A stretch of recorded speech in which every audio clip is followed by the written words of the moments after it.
شركة المهندس منسي للصناعات الهندسية والتعبئة والتغليف الحديث M2 باك.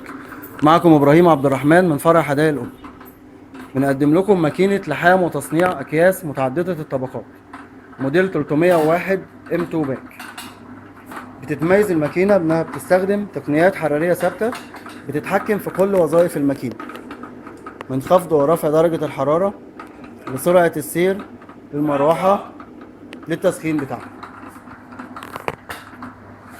مقدمة لكم من شركة المهندس منسي للصناعات الهندسية والتعبئة والتغليف الحديث M2 باك.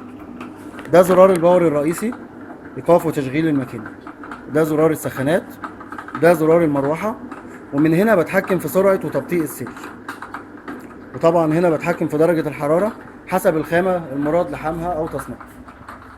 الماكينة كمان مزودة بسير نقال سرعته 12 متر في الثانية، 12 متر في الدقيقة، يعني تقريبا 712 متر في الساعة.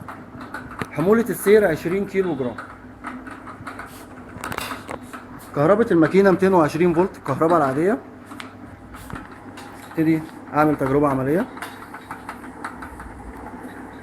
طبعا الماكينة تقدر تتحكم في شكل ولحام السير، الكيس نفسه تديني لحام 12 مللي ل 15 مللي.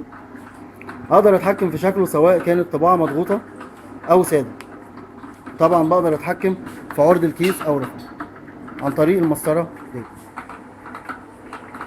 الماكينة كمان مزودة بسيور تeflon حراري خاصة للخدمة الشاقة. شركة المهندس منسي بتقدم لك سيرين تeflon مع الماكينة ومعاها علبة حروف لطباعة التاريخ. مقدمة لكم من شركة المهندس منسي للصناعات الهندسية والتعبئة والتغليف الحديث M2 باك.